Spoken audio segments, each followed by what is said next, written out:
merealisasikan tentang teori-teori Dustria, Dauliyah, dan Maliyah. Yang pertama yaitu pengertian siasah Dusturia. Kata Dusturia berasal dari dusturi, yaitu dari bahasa Persia yang artinya adalah seorang yang memiliki otoritas baik dalam bidang politik maupun agama. Setelah itu mengalami penyerapan ke dalam bahasa Arab dari kata dustur, berkembang pengertiannya menjadi asas atau pembinaan. Secara istilah diartikan sebagai kumpulan kaidah yang mengatur dasar hubungan kerja antara sesama anggota masyarakat dalam sebuah negara, baik tidak tertulis maupun tertulis. Dapat disimpulkan bahwa kata dustur sama dengan constitution dalam bahasa Inggris atau undang-undang dasar dalam bahasa Indonesia. Kata-kata dasar dalam bahasa Indonesia tersebut tidaklah mustahil berasal dari kata dustur tersebut di atas. Dengan demikian, siasah Dustria adalah sebagian dari fikih siasah yang membahas masalah perundang-undangan negara agar sejalan dengan nilai-nilai syariat. Artinya undang-undang itu mengacu pada konstitusi yang tercermin pada prinsip Islam dalam hukum-hukum syariat yang terkandung di dalam Al-Quran.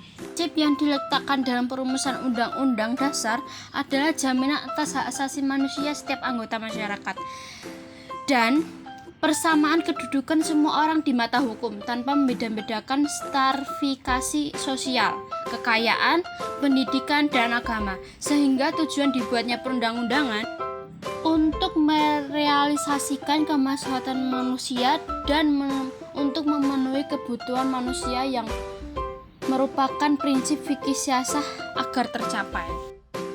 Dalam pemetakan bidang siasah Dustria dibagi menjadi 7 persoalan, yaitu menurut Ajib Jauli. Yang pertama yaitu imamah, hak dan kewajibannya. Yang kedua rakyat, hak dan kewajibannya. Yang ketiga baiat. Yang keempat waliyah al-ahdi. Yang kelima perwakilan. Yang keenam ahlu hali wa al-aqid. Dan yang ketujuh yaitu wuzarah dan perbandingannya. Yang berikutnya yaitu siasah dauliyah. Pengertian siasah dauliyah. Dauliyah bermakna tentang daulat, kerajaan, kekuasaan, wewenang, serta kekuasaan. Siasah dauliyah bermakna sebagai kekuasaan kepala negara untuk mengatur negara dalam hubungan internasional, masalah teritorial, nasionalitas, ekstradisi tahanan, pengasinan tawanan politik, dan pengusiran warga negara asing. Siasah dauliyah juga mengatur hubungan antara warga negara dengan lembaga negara dari negara yang satu dengan warga negara lembaga dari negara yang lain. Dalam hubungan internasional, asas damai merupakan asas hubungan internasional. Alasannya adalah perang itu diperkenakan karena adanya sebab, yaitu menolak kezaliman, menghilangkan fitnah dalam rangka mempertahankan diri. Subjek hukum dalam siasah dauliyah adalah negara. Setiap negara mempunyai kewajiban. Kewajiban terpenting adalah menghormati hak-hak negara lain dan melaksanakan perjanjian yang telah dibuat. Semua negara yang ada di dunia ini adalah bertetangga. Karena itu, dalam hubungan antar negara diterapkan kewajiban menghormati negara sebagai tetangga negara kita. Landasan dari kewajiban tersebut adalah sembahlah Allah dan janganlah kamu mempersekutunya dengan suatu apapun. Dan berbuatlah baiklah kepada 2 orang, ibu, bapak, karib, kerabat, anak yatim, orang-orang miskin, tetangga yang terdekat, tetangga yang jauh, teman sejawat, ibnu sabil, dan hambanya sayamu. Sesungguhnya Allah tidak menyukai orang-orang sombong dan membangga-banggakan diri. Dasar-dasar siasah dauliyah yaitu pertama, kesatuan umat Islam. Yang kedua, al-adalah atau keadilan. Yang ketiga, al-musyawarah atau persamaan. Yang keempat adalah karomah insaniyah atau kehormatan manusia. Yang kelima adalah tasamuh, toleransi. Yang keenam adalah kerjasama, kemanusiaan. Dan yang keenam adalah kebebasan, kemerdekaan atau al-hujariyah. Yang kedelapan yaitu perilaku moral yang baik, yaitu al-ahkamul karimah. Yang berikutnya adalah siyasah maliyah. Pengertian siyasah maliyah secara etimologi, siyasah maliyah ialah politik ilmu keuangan, sedangkan secara terminologi siyasah maliyah adalah mengatur segala aspek pemasukan dan pengeluaran keuangan yang sesuai dengan kemaslahatan umum tanpa menghilangkan hak individu dan menyia-nyiakannya. Dan yang berikutnya adalah sumber-sumber dan konsep keuangan negara. Mengenai sumber pendapatan negara untuk membiayai segala aspek aktivitas ada beberapa pendapat.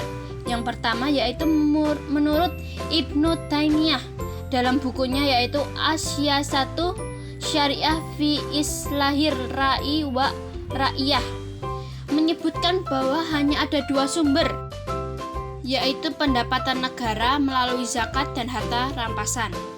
Sedangkan menurut Muhammad Rashid Ridho dalam bukunya yang berjudul Al-Wahyu Al-Muhammadi mengatakan bahwa selain zakat dan harta rampasan perang seperti yang diajukan oleh Ibnu Taimiyah, ditambahkan yaitu jizyah atau pemberian yang didapatkan dari golongan minoritas atau non-muslim sebagai jaminan kepada mereka, baik jaminan keamanan dan keselamatan jiwa dan serta hak benda mereka maupun jaminan hak-hak asasi mereka.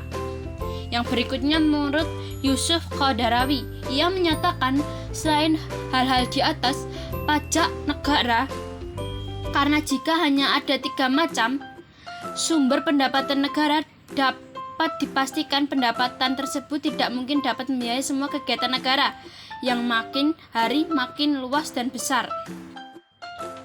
Berikutnya, menurut Abdul Wahab Khalaf, yang sama halnya dengan Qadarawi, beliau pun menambahkan harta pusaka orang yang tidak meninggalkan ahli waris termasuk dari sumber keuangan negara. Berikutnya Baitul Mal atau wilayah maliyah. Ketentuan syariat baik Al-Quran maupun hadis Nabi SAW yang mengatur secara langsung masalah Baitul Mal ini memang tidak ada ketentuan syar'i. Yang diperoleh hanyalah dari Aksar pada Khulafur Rasyidin yang dilakukan dalam praktek penyelenggaraan negara. Meski demikian, posisi Baitul Mal begitu penting bagi kehidupan masyarakat Islam sebagai lembaga penyimpanan harta kekayaan negara yang bertanggung jawab atas harta kekayaan negara baik dalam pemasukan, penyimpanan, dan pengeluaran sudah menjadi keharusan di dalam sistem negara Islam. Sekian presentasi dari saya, bila ada salah kata mohon dimaafkan. Wassalamualaikum warahmatullahi wabarakatuh.